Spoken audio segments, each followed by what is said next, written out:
Hello, friend. আজকে আমি আপনাদেরকে বানিয়ে দেখাবো মিক্স পকোড়া।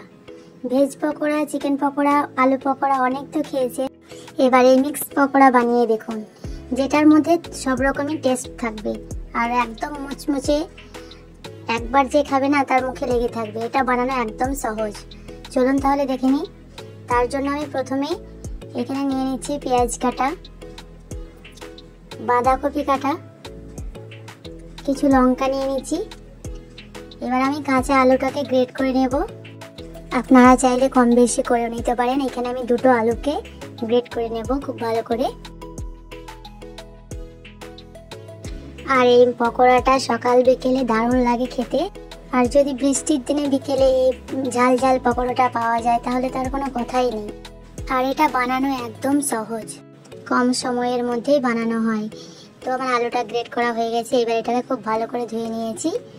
দেখুন একদম পানিটাকে চিপে চিপে একদম ঝরঝরে করে নিয়েছি। এবার আমি সবগুলোকে মিক্স করে নেব।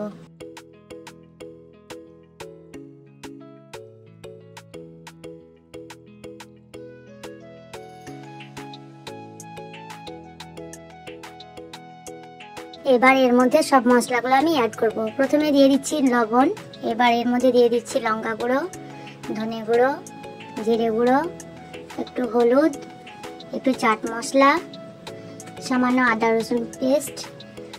এবার এর মধ্যে দিয়ে দিচ্ছি বেসন,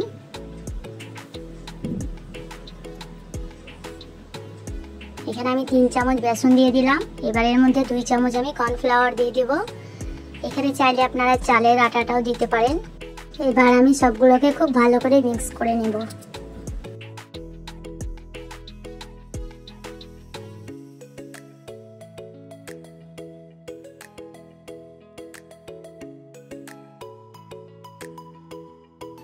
এখানে আমার খুব ভালো করে মাখানো হয়ে গেছে। এবার এর মধ্যে আমি একটা ডিম দিয়ে দিচ্ছি। আর এই ডিমটা দেওয়ার কারণে মিক্স পকোড়ার ফ্লেভারটা অনেকটাই বেড়ে যায়।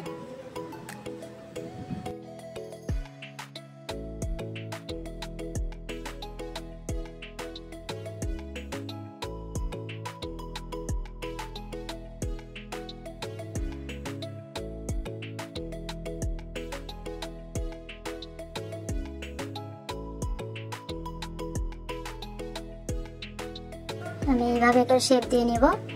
এবার আমি তেল গরম করে নিয়েছি। এবার একটা একটা করে আমি পকোড়াগুলো ছেড়ে দেব।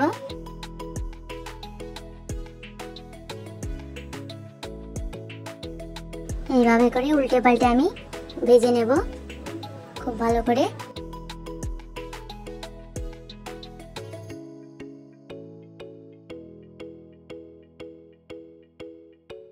দেখুন কত সুন্দর হয়ে গেল, একদম মুচমুচে। এইভাবে করে আমি সবগুলোই ভেজে নেব। দেখুন কত সুন্দর হয়ে গেল। তো আমার মিক্স পকোড়াটা যদি ভালো লেগে থাকে তো একটা লাইক দিয়ে দিবে, কমেন্টে জানাবে কেমন হয়েছে। একবার হলেও বাড়িতে ট্রাই করে দেখবে এই মিক্স পকোড়াটা।